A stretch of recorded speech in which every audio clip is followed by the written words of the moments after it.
My boyfriend, Calvin, was a severe germaphobe. When I spoke to him, I had to stand at least 10 feet away. Anything I touched had to be wiped down with rubbing alcohol before he would even look at it. The day he proposed, he refused to get down on one knee because he thought the floor was too dirty. Instead, he just tossed the velvet box onto my lap. Erica, he had told me, his voice tight. I am fighting my own hardwired biological instincts to love you. And I believed him. Completely. Until the afternoon our apartment caught fire, trapping my cousin Darcy and me on the balcony. Calvin burst through the door, but the moment he saw us, he immediately scooped Darcy into his arms. I sobbed, reaching out, begging him to pull me out of the smoke. But he only spared me a cold, detached glance. Erica, you're too dirty. With a heavy slam, the door shut in my face. Scalding, black smoke flooded my lungs. My knees gave out, and I collapsed onto the concrete. The last thing I saw through the haze was his arms wrapped tightly around Darcy, shielding her from the world. That was the closest I had ever come to dying. And it was the exact moment I decided I was done accommodating him. When I finally woke up, the searing pain of the burns still radiated across my back. My best friend, Bridget, was sitting beside my hospital bed, clutching my hand. Erica, thank God. You're awake. How do you feel? I tried to speak, but my throat was raw, producing only a dry, rasping sound. Outside the room, muted voices drifted through the door. Calvin, honey, why aren't you going in to see Erica? It was his mother's voice. Mom, Darcy still needs to pick up her scan results. I'm going downstairs first. Calvin, wait, you can't just leave. Their footsteps faded down the corridor. Bridget's brow furrowed, her eyes flashing with anger on my behalf. What is wrong with your boyfriend? He actually shut the door on you after grabbing Darcy? That's why your burns are this bad. I lowered my eyes, the nightmare replaying behind my eyelids. When the flames had surged toward us, I had instinctively shielded a trembling Darcy with my own body, letting the suffocating smoke fill my lungs instead of hers. My face had been blackened with soot and ash. Darcy's had remained pristine. When that jammed balcony door finally clicked open, Calvin's panicked face had appeared. But before relief could even register, he bypassed me entirely to lift Darcy. The heat had licked at my skin, a terrible, biting agony. What about me? I had gasped out, my voice cracking. But he had only pulled Darcy closer against his chest. You're too dirty. Those 3 quiet words snuffed out the last of my hope. Then the door swung shut, locking me back into the inferno. I closed my eyes now, trying to block out the phantom smell of smoke. He isn't, I whispered. Bridget leaned in closer. What did you say? Calvin. He isn't my boyfriend anymore. The fierce boy who had once chased off a group of thugs to protect me had long since vanished. The man who replaced him had chosen someone else. I had spent 7 years bending my life to fit his neuroses. I figured that was more than enough to repay my debt to him. The door handle clicked. The door swung open slowly. Calvin stood in the doorway, his face pale and tense. Darcy was clinging to his arm. Darcy stepped forward first, her expression a mask of gentle concern, as if she hadn't heard a thing. Erica, oh my gosh. How are you feeling? I'm fine, I replied, my voice flat. Fine. Bridget snapped, jumping to her feet. She turned on Darcy. Do you have any idea that your sister shielded you? She has 3rd-degree burns across her entire back. And look at you, not a single scratch. If you hadn't stupidly thrown water into a grease fire, the kitchen wouldn't have gone up in the first place. Darcy's eyes welled with tears instantly. I'm so sorry. Erica left the stove unattended to grab something, and I just wanted to help. Calvin stepped in, pulling Darcy against his side. His brow furrowed with deep irritation. I stared at the space between us. Less than 3 feet. For 7 years, he had enforced a strict 10-foot boundary. I had never dared to cross it, never dared to hope he would step closer to me.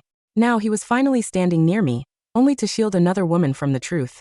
That's enough, Calvin said, his voice hard. Darcy didn't do it on purpose. If Erica had been paying attention, none of this would have happened. A heavy, suffocating weight settled in my chest. I looked up, holding his gaze. Why did you close the door on me, Calvin? His jaw tightened, a flash of defensiveness crossing his features. Your face was covered in soot. It was unsettling. It was just a reflex. A reflex. His tone was so casual, so light. A bitter laugh bubbled up in my throat. That door had been my only lifeline. I had spent nights wondering how he would justify it. I imagined profound apologies, panic-stricken excuses, a terrible mistake made in the heat of the moment. But I never expected it to be nothing more than an instinctual shrug. Even in his subconscious, I was nothing but a biological contaminant to be shut away. I bit my lip, turning my head toward the window. I'm calling off the engagement. We're over. Calvin let out a sharp, irritated breath. Look, I know I messed up, but do you have to be so dramatic? You know how my sensory issues are. I can't handle dirty things. It's not something I can control. Dirty things. The words tasted like ash.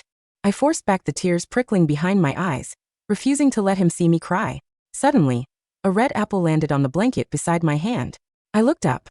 Calvin gestured toward it with his chin, his arm still wrapped firmly around Darcy.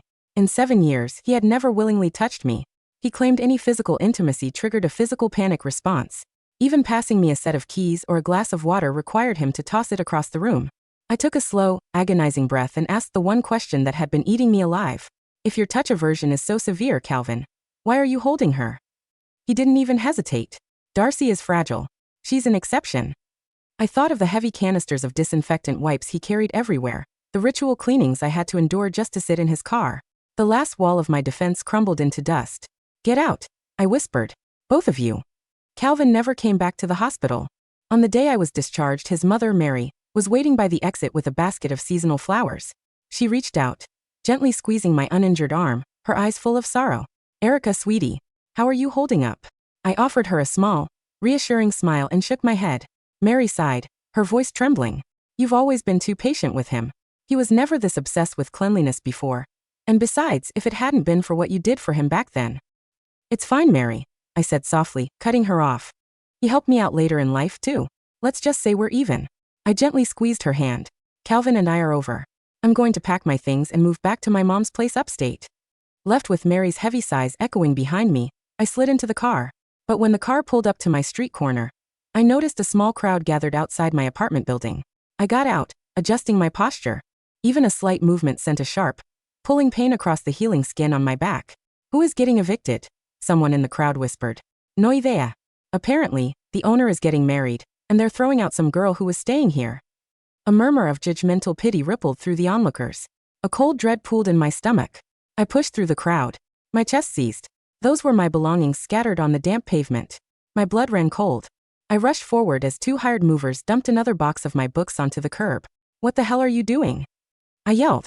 They ignored me, continuing their work with mechanical indifference. The whispers around me grew louder. Is that her? Yeah, the freeloading ex. I burst through the front door. Calvin was sitting on the living room sofa, Darcy's head resting comfortably on his shoulder. The moment Calvin saw me, his forehead creased with disapproval. Did you sanitize before coming in? 7 years of repressed resentment erupted in my chest. It was always this. Every time I walked through this door, there was never a "how was your day?" or "are you okay?" It was always that sterile, clinical command. Did you sanitize?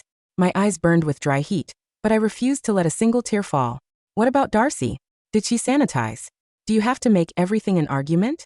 Calvin stood up, his tone laced with sharp annoyance. Darcy is recovering.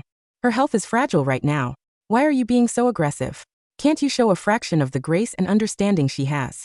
With trembling fingers, I yanked back my sleeve, exposing the raw, angry pink scars tracking up my arm. I had severe 3rd-degree burns. I spat, my voice shaking. She has a few minor scrapes. From the moment the fire started, all you've cared about is her. Did you ever once stop to ask if I was going to live or die? Darcy caught sight of my arm and let out a sharp gasp, burying her face in her hands. Calvin immediately shielded her eyes, rubbing her back in soothing circles. For a second, he looked momentarily speechless. Erica, why are you throwing my things onto the street? I demanded. Darcy peeked out from behind his shoulder, her voice small and tentative. I'm so sorry, Erica. My parents have been suffocating me to find someone and settle down. I was on the verge of a breakdown. They saw Calvin was pinned at the top of my text thread, and they assumed. It's not your fault, Darcy, Calvin said softly. He turned his cold gaze back to me. I'm helping her out. Her family is traditional and suspicious, so we have to make the engagement look real. We're using this place as our temporary home. I need you to stay somewhere else for a while. How beautiful. What an exquisite display of devotion. I took a half step back, my knees buckling under the sheer weight of his betrayal. I slid to the floor. My hands pressed against the hardwood, the dull pain barely registering. On my left ring finger rested the cheap, ill-fitting band Calvin had proposed with. It was a fixed size, too small for me, pinching my skin. Yet I had worn it proudly, cherishing it for months. Now, with every ounce of strength I had left, I dragged it off my finger. It left behind a deep, raw indentation of bruised purple, just like our entire relationship. Years of endless compromises had left me with nothing but scars. Clink. I tossed the ring onto the floor, right in front of them. Are you insane? Calvin stood up, staring at me as if I were a petulant child throwing a tantrum. Is this really necessary? I told you, I'm just helping Darcy. Darcy looked horrified. I'm so sorry. I'll help you gather your things, she whimpered, tears spilling over her lashes as she ran past me toward the door. She looked utterly victimized as she fled the room. As she brushed past, a familiar scent hit me. It was Calvin's signature sandalwood body wash. I bit down on my lip until I tasted copper, using the physical sting to hold back the tidal wave of grief. Calvin hurried after her. Even in his rush to comfort her, he instinctively took a wide path around me to avoid any contact. I pulled myself up off the floor and walked into my bedroom. Most of my life had already been cleared out, or rather, tossed onto the curb like trash. I didn't own many clothes, but the shelves were lined with rows of specialty cleaning products. Dozens of them, meticulously sorted and labeled by hand because Calvin's germophobia demanded absolute precision. Calvin's cleanliness wasn't just a preference, it was a dictatorship. Especially when it came to me. I wasn't allowed to touch his personal care items without his explicit permission. Sharing a bottle of body wash was an unspoken, absolute taboo. I had spent 7 years walking on eggshells, believing his condition was an agonizing trap he couldn't escape. Only today did I realize, the rules didn't apply to everyone. Someone else could slide into his life and become the exception effortlessly. He didn't have to fight his biological instincts for Darcy. He welcomed her touch. I took a ragged breath, wiped the moisture from my face, grabbed my last duffel bag and walked out. Outside, the crowd had doubled in size. Darcy was standing at the center of the sidewalk, wringing her hands helplessly. Please, she's my sister, she was telling the neighbors. She's going through a hard time. Please don't judge her. The onlookers only grew more indignant on her behalf.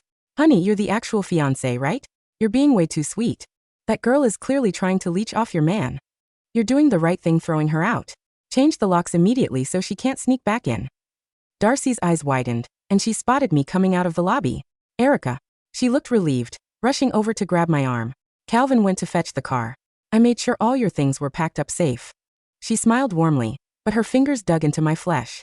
Her long, acrylic nails sank directly into my raw, unhealed burns. A blinding surge of pain shot up my arm. In sheer agony, I instinctively shoved her hand away. I hadn't meant to use so much force, but she lost her balance and tumbled onto the concrete. Her white dress scraped against the dirt. She looked up at me, her wide eyes filling with tears of betrayal and confusion. How could you? She whimpered. Before I could even open my mouth to explain, a violent shove hit me from behind. Have you no shame? An older neighbor yelled, pushing me. She was trying to help you and you assault her? A barrage of insults rained down on me. The sudden impact flared the burns on my back, leaving me gasping and unable to stand. 2 people quickly rushed to help Darcy to her feet. What is going on here? Calvin's voice cut through the noise as he broke through the crowd, immediately wrapping his arms around Darcy to inspect her for injuries. Then his gaze fell on me, still curled on the ground. His voice was freezing. Stop acting, Erica. This is completely unacceptable. Darcy clutched his sleeve, trembling. Calvin, please don't be mad at her. Erica's just been sensitive. Ever since she was assaulted when we were kids, she gets triggered so easily. She abruptly cut herself off, gasping as if she had accidentally let slip a deep secret. My heart plummeted into a dark, bottomless void. The collective gasp of the crowd faded into white noise. All I could hear was the blood rushing in my ears. 2 of Calvin's hired guards hauled me up and forced me toward the utility van parked in the alley. I looked at Calvin, my soul screaming, "Did you know? Did you always know?" Darcy had once told me she shared my childhood trauma with him. I had thought his extreme germophobia around me stemmed from a misplaced desire to protect my boundaries. But the cold disgust in his eyes proved otherwise. Before I could process anything, they brought me to the back of the building where a large, industrial heat sanitizing chamber stood. The kind used for deep pest and smoke restoration. Put her in there to clean her up, Darcy whispered to the guards, just loud enough for me to hear. My mind went completely blank. A primal terror seized me, and my body began to shake uncontrollably. I watched in horror as the heavy, insulated door of the chamber loomed closer, and then I was shoved inside. The temperature inside was already climbing past a stifling 110 degrees. In that airtight steel box, every breath felt like inhaling fire, scorching my throat. I collapsed into the corner, the heat radiating off the metal walls and ripping open the healing wounds on my back. Sweat poured into the raw flesh, an agonizing chemical burn. I clawed at my palms until my nails snapped, screams dying in my parched throat. Memories flashed behind my eyes in disjointed fragments. Calvin, a teenager, throwing rocks to chase away the high school bullies, looking at my tear-stained face and awkwardly tossing a cherry lollipop into my lap. Calvin cornered in an alley by a gang, me screaming to draw them away, only to be dragged into the shadows myself. Calvin standing exactly 10 feet away, throwing a pack of sanitizing wipes at my feet, telling me to wipe down again, and again, because it wasn't clean enough. By the time the heavy door finally clicked open, I could no longer move. When I woke up, I was in the ICU. Tubes ran up my nose, and my entire torso was wrapped in thick layers of sterile gauze.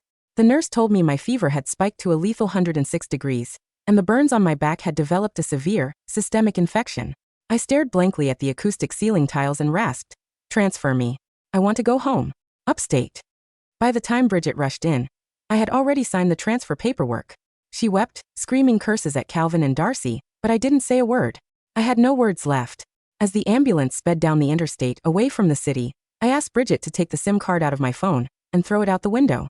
With that tiny click of plastic, Calvin was erased from my life. At a luxury hotel downtown, Darcy, wearing a pristine long-train white gown, clung to Calvin's arm as they smiled and greeted the wedding guests. "Calvin, do you like my dress? Do I look beautiful?" she asked, looking up at him with adoration. Calvin glanced down, giving a tight nod. "You look beautiful." But his mind drifted. He suddenly remembered the stack of bridal magazines he had seen on Erica's nightstand over the years. She had never once brought them up to him.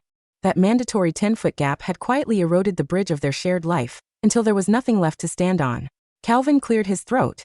"Darcy, where did Erica go after she left?" Darcy stiffened for a fraction of a second. "I'm sure she packed her things and moved out. Don't worry about it." "Right. I only wanted to teach her a lesson anyway. Make her fall back in line." "Teach her a lesson?" "Yeah. Obviously, I didn't actually want her locked in that heat chamber. That would kill someone." Calvin chuckled slightly at the absurdity of the thought. He pulled Darcy closer. "Come on. It's time to head to the altar." Darcy went quiet for a moment, then leaned in. "Calvin, when we exchange rings, can you say a few extra vows? My mother is watching in the front row." "Okay." The officiant called for the rings. Darcy extended her manicured hand, and Calvin slid the gold band toward her finger. Bam. The double doors of the ballroom burst open. Calvin's mother, Mary, marched down the aisle, her face pale with fury, and delivered a stinging slap across his face. "Erica is in the ICU," she shrieked. "How dare you lock her in a heat chamber? How dare you call her dirty? You selfish monster. Do you have any idea that she was assaulted all those years ago because she was protecting you?" The heavy brass doors of the Grand St. Regis ballroom vibrated with the force of Mary's slap. The sting echoed across the gold leaf ceiling, cutting through the romantic string quartet like a gunshot. The 300 high society guests in the pews froze, champagne flutes suspended in midair, as Calvin's head snapped to the side. A red handprint bloomed across his pale, pristine cheek. "Mother!" Calvin choked out, his hand instinctively flying to his face. "What are you doing? This is my wedding day." Mary stood before him, her silk gown rumpled, her diamond necklace askew. He wasn't the gentle, soft-spoken woman who usually spent her afternoons tending to her rose garden. Her eyes were bloodshot, rimmed with dark, furious tears. In her trembling left hand, she clutched a thick yellow folder. "Your wedding day?" Mary's voice shook, pitching high enough to carry to the very back row of the cathedral. "You are standing here in a custom tuxedo, putting a diamond ring on the woman who nearly cooked Erica alive in an industrial heat chamber 3 hours ago." A collective gasp rippled through the audience. Darcy's face drained of every drop of color. She instinctively shrank behind Calvin, her long lace veil catching on the floral arch. "Aunt Mary, please." Darcy whimpered, her voice fluttering with practiced innocence. Erica had a minor accident. She was hysterical, and the guards were just trying to sanitize her clothes. "Shut your mouth, Darcy." Mary turned on her, her voice laced with absolute venom. "Sanitize her clothes. The ICU temperature log shows the chamber was set to 120 degrees. Erica's fever spiked to 106. Her burn wounds were ripped open, and her lungs were scorched. She is lying in an intensive care unit right now, fighting a systemic blood infection." Calvin stood frozen. His eyes blinked rapidly, his mind struggling to process the words. "ICU," he muttered. No, she was just being dramatic. She was sitting on the curb. She was fine. She was fine. Mary pulled a stack of high-resolution medical photographs from the yellow folder and hurled them straight into Calvin's face. The glossy prints fluttered through the air, raining down onto the white carpet. At his feet, images of raw, red, blistering flesh. Photos of thick sterile gauze soaked in dark blood. A photograph of an oxygen mask strapped over Erica's parched, cracked lips. Calvin looked down. His breath hitched. His chest began to heave as if he were suffocating. "And you?"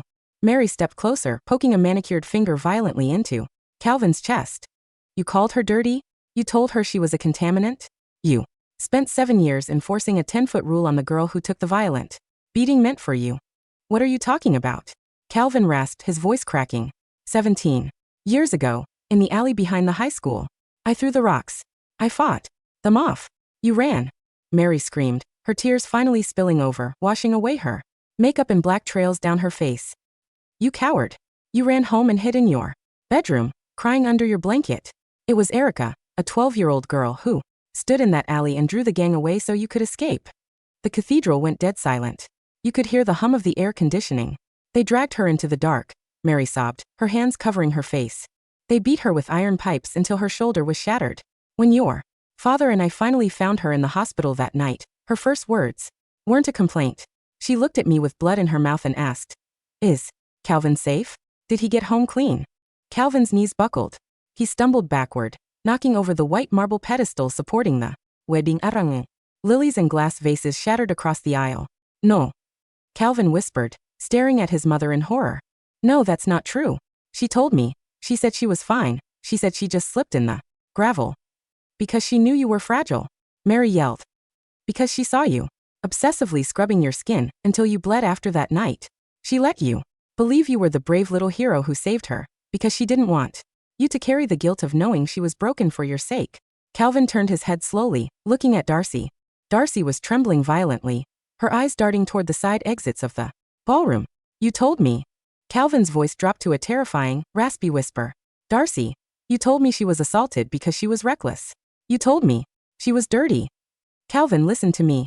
Darcy panicked, grabbing his tuxedo lapels with both hands, her manicured nails digging into the silk. "She was lying to you. She wanted you to feel bad for her. I did this for us. She was standing between us." "Get your filthy hands off me," Calvin said. His voice was terrifyingly flat. Without hesitation, he shoved Darcy away. The force sent her flying backward into the shattered glass of the floral arrangement. She let out a sharp shriek as her lace dress tore against the sharp edges, blood blossoming across the pristine white fabric of her hip. Calvin didn't even look at her. He ripped off his bow tie, tore the white boutonniere from his lapel, and ran down the aisle, his heavy dress shoes crushing the glossy medical photos of Erica's scorched back as he fled the cathedral. The tires of Calvin's sedan shrieked as he pulled into the emergency bay of City General Hospital. He didn't park. He left the engine running, the door wide open, and sprinted through the automatic glass doors into the main lobby. "Erica!" he screamed, startling the triage nurses at the front desk. "Erica Miller, what room is she in? Where is she?" A junior nurse looked up, her brow furrowing. "Sir, you can't shout in the lobby." Calvin slammed both hands onto the counter. His palms left dark, sweaty smudges on the polished white laminate. For the first time in 7 years, he didn't care about the germs. He didn't care about the hand sanitizer dispenser 3 inches from his thumb. "Where is she?" he roared, his eyes bloodshot, his lungs burning. "Room 408, the head nurse said coldly, recognizing his face from the medical intake reports. "ICU wing." Calvin didn't wait for the elevator. He took the stairs 3 at a time, stumbling, his knees scraping against the concrete steps, tearing his expensive trousers. "Room 408. He reached the 4th floor, his heart hammering against his ribs like a trapped animal. He ran down the long, sterile corridor, the smell of bleach and rubbing alcohol heavy in the air, a smell that had always brought him comfort, but now tasted like ash. He reached room 408 and slammed the door open. "Erica." The room was silent. The heavy monitors were turned off. The 4 poles were bare. The bed was stripped down to its sterile plastic mattress, the blue blanket neatly folded at the foot. Standing by the window, packing a small canvas duffel bag, was Bridget. Calvin caught his breath, leaning heavily against the doorframe. "Bridget. Where is she? Where did they move her?" Bridget stopped packing. She slowly turned around. Her face was expressionless. Her eyes held an absolute, freezing contempt that made Calvin's stomach churn. "She's gone, Calvin," Bridget said softly. "Gone where? Did they move her to a private room? I'll pay for the top suite. I'll bring the specialists from New York." Calvin stammered, stepping into the room, his hands shaking as he reached for his phone. "Tell me where she is." "She transferred," Bridget said, zipping the bag closed with a loud, sharp snap. 4 hours ago, while you were picking out boutonnieres for your wedding." "Transferred where?" Calvin lunged forward, grabbing Bridget's arm. "Which hospital?" Bridget didn't flinch. She looked down at his hand on her sleeve, the hand that had refused to touch Erica for 7 years, and let out a short, bitter laugh. "Look at you," Bridget whispered. "You're touching me, Calvin. You didn't sanitize your hands. You didn't wipe your shoes. What happened to your hardwired biological instincts?" Calvin flinched as if he had been slapped. He slowly pulled his hand back, his fingers trembling. "I was wrong. Calvin choked out, tears finally streaming down his pale cheeks. I didn't know. I didn't know about the heat chamber. I didn't know about the alley. Bridget, please. I need to see her. I need to tell her I'm sorry. Sorry. Bridget walked up to him until her face was inches from his. She took an iron pipe to the back for you when she was 12 years old, Calvin. She spent 7 years standing 10 feet away from you, eating her meals off paper plates, wiping herself down with rubbing alcohol until her skin was raw, just so you wouldn't feel uncomfortable. Bridget jabbed her index finger into Calvin's shoulder. She let you throw her out onto the street. She let you toss your cheap ring onto the floor. But when your little sociopath of a bride locked her in that steel box and turned the heat to 120 degrees, Erica finally woke up. Where is she? Calvin begged, dropping to his knees on the cold linoleum floor of the empty hospital room. He clutched Bridget's jeans, weeping hysterically. Please, just give me an address. I'll beg her.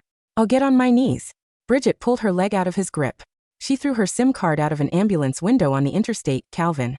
Bridget said coldly, picking up her duffel bag. She doesn't have an address for you. She doesn't have a name for you. You don't exist anymore. Bridget walked to the door, stopping at the threshold. She looked back at the kneeling, broken man in the ruined tuxedo.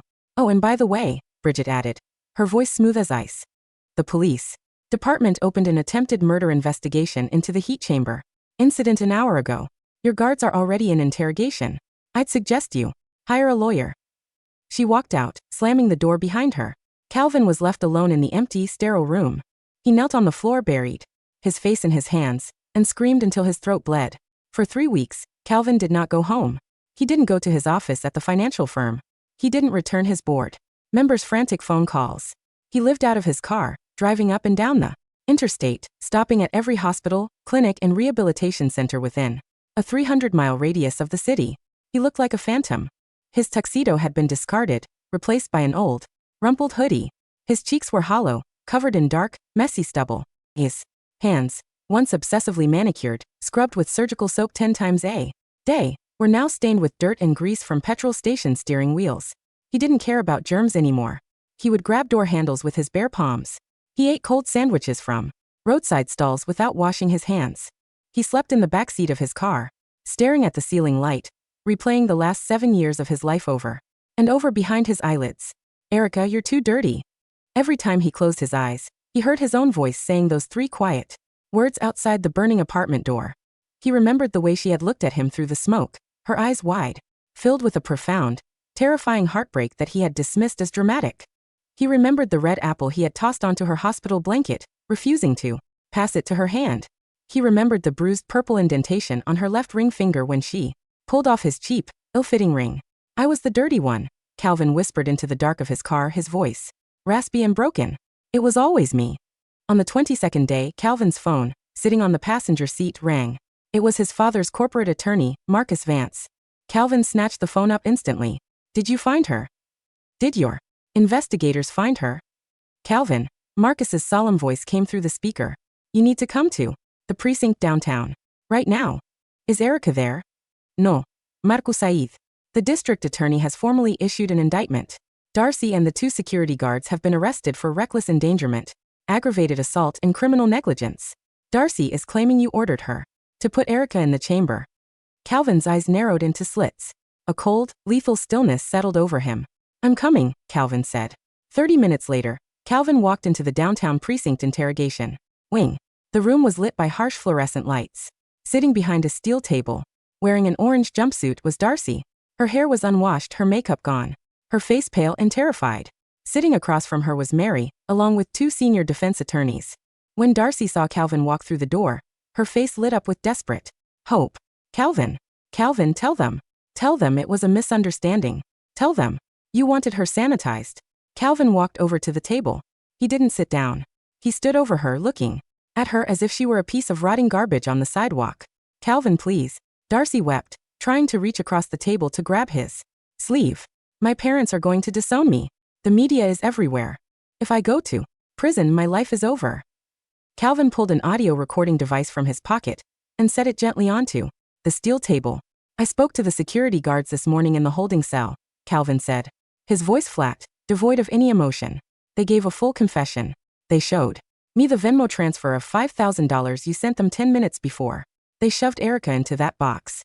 Darcy froze. Her mouth stayed open, but no sound came out. You told them to set the heat to maximum, Calvin continued, leaning down until his eyes were inches from hers. You told them to leave her in there for 45 minutes so she would learn her place. Calvin. Darcy whimpered, her hands trembling. I did it for you. She was making you uncomfortable. She was dirty. The only filthy thing in my life, Calvin interrupted softly, was allowing you to breathe the same air as her. He turned to the lead detective standing by the door. I am submitting my full statement as a state witness, Calvin said clearly. I will provide all video logs, financial records, and communications. I want her prosecuted to the absolute maximum extent of the law. Calvin. No. You can't do this to me. I'm your family. Darcy screamed, lunging across the table, her steel handcuffs clinking violently against the metal loops. Calvin didn't even turn his head. He walked out of the interrogation room, leaving her screaming hysterically into the cold concrete corridor. 200 miles north of the city, the air smelled of salt, pine needles, and fresh snow. In a small coastal town called Cedar Cove, the morning sun rose over a quiet bay, turning the ocean into a sheet of rippling silver. Standing on the wooden porch of a small white cottage overlooking the water was Erica. She was wearing a thick, oversized cream knit sweater, her dark hair pulled back into a loose bun. In her right hand, she held a warm mug of chamomile tea. She took a slow, deep breath. The mountain air was crisp and cool, filling her lungs without a single trace of pain or smoke. Behind her, the glass door slid open. Bridget stepped out, wrapping a warm wool scarf around Erica's shoulders. How are the back scars feeling today? Bridget asked gently, handing her an ointment tube. Erica smiled softly. She pulled her collar down slightly, revealing her shoulder. The raw, red, agonizing burns from 3 months ago were no longer bleeding. They had healed into smooth, silver ribbons of scar tissue across her shoulder, blades and spine. They looked like a map of a war she had survived. It doesn't hurt anymore, Erica said, her voice clear and strong. Not even when the wind blows. Good, Bridget grinned, leaning against the wooden railing. Because your pottery studio down at the harbor opens in an hour, and we have 20 tourists waiting for the morning workshop. Erica laughed, a genuine light, ringing laugh that echoed over the quiet bay. Over the past 3 months, away from the sterile dictatorship of Calvin's world, Erica had rebuilt her life from scratch. She had bought a small pottery kiln. She spent her days shaping wet, gray clay, with her bare hands, getting her fingers dirty, covered in earth, water, and slip, without feeling a single shred of shame or fear. She didn't wash her hands 10 times an hour. She didn't stand 10 feet away from the people who loved her. She hugged her mother every morning. She shared mugs of hot chocolate with Bridget. She held her young workshop students' hands as she taught them how to center a wheel. She was clean. She had always been clean. Go get ready. Bridget nudged her arm playfully. I'll drive the van down. Erica nodded, turning back into the warm cottage. She walked over to the desk in her bedroom. Sitting on the corner of the wood was a small metal box. Inside was the cheap, ill-fitting ring Calvin had given her, along with the silver-plated watch she had bought him for his 25th birthday. Erica picked up the box, walked out to the edge of the cliff overlooking the ocean, and hurled it into the sea. The metal box flashed in the morning sunlight for a fraction of a second, then vanished beneath the dark blue waves without a sound. By November, the first heavy snowfall hit Cedar Cove. The harbor was lined with twinkling golden fairy lights, the scent of cinnamon and roasted pine drifting from the local shops. Inside Erica's clay studio, the gas heater hummed comfortably. Erica stood behind a long oak counter, wearing a beige apron dusted with dry clay, helping a young couple glaze a set of hand-thrown soup bowls. Make sure you apply 2 thick coats of the cobalt blue, Erica smiled, her hands resting naturally on the edge of the clay wheel. It turns a brilliant, deep ocean color after it comes out of the kiln. Thank you, Erica. You're the best, the young woman beamed, picking up her brush. The bell above the front door chimed as the heavy glass door pushed open. A gust of freezing winter wind blew into the warm shop, carrying a dusting of white snow across the wooden floorboards. Erica didn't look up immediately. Welcome. Feel free to look around, the glaze sets are on the left. She stopped. The air in the studio went dead quiet. Standing in the doorway, drenched in snow, was Calvin. He looked like a ghost that had wandered out of a grave. He was wearing a dark wool coat, covered in salt stains at the hem. His hair was long, unkempt, dusted with white powder. His face was gaunt, his cheekbones sharp, his eyes bloodshot and hollowed out by months of sleepless madness. In his right hand he clutched a small, worn cherry-red lollipop, the exact same kind he had tossed into her lap 17 years ago after the high school bullies had left. Erica stood behind the oak counter. She didn't flinch. She didn't gasp. didn't drop her clay tools. She simply looked at him. Calvin's breath hitched. Tears instantly flooded his sunken eyes as he looked at her. She was standing in a room full of dirt, clay and mud. Her hands were stained gray. Her beige apron was covered in dust. And she looked radiant, beautiful, warm, and alive. Erica. Calvin choked out, his voice a raspy, broken whisper that sounded like tearing paper. He took 3 frantic steps forward, his boots leaving dirty slush marks on her. Clean floorboards. He didn't stop at 10 feet. He didn't stop at 3 feet. He ran around the oak counter and dropped heavily onto both knees at her feet, slamming his head against her apron, wrapping his arms wildly around her legs. Erica. Erica, please. Calvin sobbed, his shoulders shaking hysterically, his tears soaking into the dry clay on her apron. I found you. I found you. The young couple at the glazed table gasped, backing away in confusion. Erica stood completely still. She looked down at the man kneeling on the floor, holding her legs as if he were a drowning man clinging to a piece of driftwood. 7 years ago, she would have cried. She would have knelt beside him, wiped his tears, apologized for making him break his boundary, and spent 3 hours sanitizing his clothes so he wouldn't panic. Now she felt nothing. No anger. No hatred. No urge to scream. He was just a stranger who had tracked dirt onto her shop floor. Calvin. Erica said smoothly. Her voice was quiet, level, and entirely devoid of heat. Get up. No. No, I'm not getting up. Calvin wept, kissing the fabric of her apron, his dirt-stained hands clutching her waist. I don't care about the germs, Erica. Look at me. I touched you. I'm holding you. I'm not afraid anymore. He looked up at her, his bloodshot eyes searching her face with desperate, terrifying hope. I disowned my family, Erica. Darcy is in prison for 8 years. My mother gave up her share of the firm. I sold the apartment. I threw away all the sanitizing chemicals. I lived in my car for 4 months looking for you. He held up the worn cherry lollipop with his trembling hand. I remember the alley, Erica. I remember what you did for me. I'm sorry. I'm so sorry. Please come home with me. I'll spend the rest of my life making it up to you. I'll let you touch me whenever you want. I'll never call you dirty again. Erica looked at the lollipop in his shaking fingers. Then she gently, deliberately, took a step backward. Calvin's hand slid off her waist, falling limply onto the floorboards. Calvin, Erica said, leaning down slightly, looking straight into his broken, weeping eyes. You still don't understand, do you? Calvin blinked, tears coursing down his stubble. Understand. What? I never needed your permission to touch you, Erica said softly. I never needed to be an exception in your sterile little world. She picked up a hand towel from the counter and wiped the dry clay off her fingers. I took the beating in that alley because I was 12 years old and I thought you were my friend. I stayed with you for 7 years because I thought you were broken and needed healing. But you weren't broken, Calvin. You were just selfish. Erica, please. Calvin whimpered, reaching out his hand toward her shoes. You didn't love Darcy, Erica continued, her tone as calm as the frozen bay outside. And you didn't love me. You only loved the power of holding a 10-foot boundary over someone who loved you enough to obey it. She turned to the front door, calling out toward the street. Bridget, can you call town security? There's a customer disrupting the workshop. Calvin's face went dead, ghostly white. Erica, no.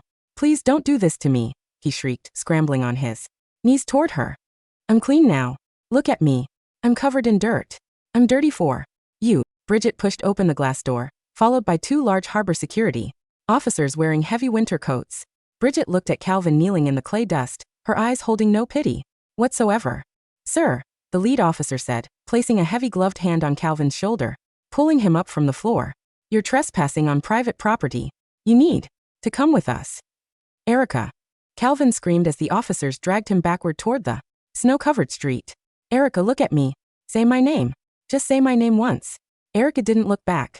She turned her back to the door, picked up a fresh lump of dark, damp earth from the clay bin, and set it onto her wheel. The glass door clicked shut, cutting off his frantic, dying screams into the winter wind. The studio fell quiet again. The gas heater hummed softly. The scent of pine and fresh clay filled the room. Erica stepped on the foot pedal. The heavy wooden wheel began to spin smoothly, shaping the gray earth beneath her bare, unblemished fingers into something new, something beautiful, and entirely her own.